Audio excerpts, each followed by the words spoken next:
Alrighty, it's time for some more Snakespiration. Today's question is, what's my favorite snake myth? We'll save other snake myths for other days, but right now we're just talking about my favorite snake myth. But nothing better than sitting here with the dogs and treadmill that I'm not using right now, and the fire going. It's a 10-degree day outside, so it's pretty cold and just wet and miserable outside. But I'm inside, and I get to talk about my favorite snake myth for Snakespiration. My favorite snake myth. Man, there's so many good ones.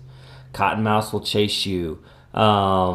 The hoop snake that rolls down hills, bites its tail and rolls down hills like a tire would. The milk snake will actually milk a cow. That one could be amongst my top favorites. That is just too incredible of a myth.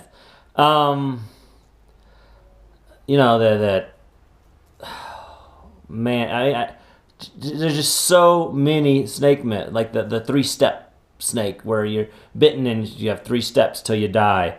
Let's just go into the milk snake one, because I'm tired of thinking about other myths right now. We can, if you have a particular myth, please email it to me or put it in the comments of this that you think might be a myth or it might be a fact about snakes. I'll gladly dispel it or confirm it. So just let me know, and if you need some more help being snake-spired, let me know as well. This has been fun. I was worried a little bit that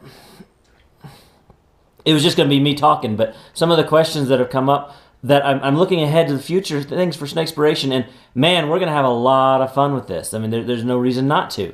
So I'm pretty pumped, but I can't talk. God, I'm stuttering here. I can't talk without a snake in my hand, and so here I am leaning into the camera now. I have to be really careful with this snake. It just ate a big meal, and I'll get it out here, and we will talk about Snakespiration. Look at the size of this meal this snake just ate. Right there. It was just an adult mouse, but this is a Woma python. Woma python from Australia, and I'm being very gentle and careful with it because I don't want to start disturbing this.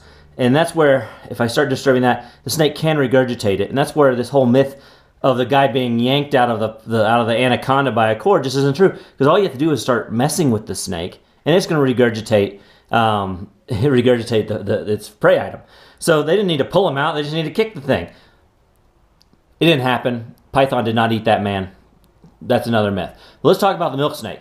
Milk snakes, I don't have a milk snake because in Colorado, our local milk snake is protected by law, and so we don't keep them in our collection here, but in our teaching collection. But we can talk about them. And then a milk snake is a snake that has a huge geographic distribution.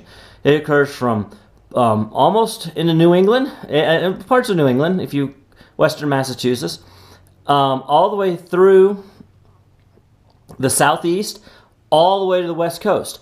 Different varieties or different subspecies of milk snake, but for most part, the milk snake occurs that whole way, and they're completely redoing the genes on that, and then they're splitting it up into species, and it's a nightmare for me. I just know them as milk snakes, and let's talk about how did they get the name milk snake. Well, milk snakes are a snake that are about this big. They're colorful. In parts of their range, they can be red, black, and yellow, be the coral snake mimic.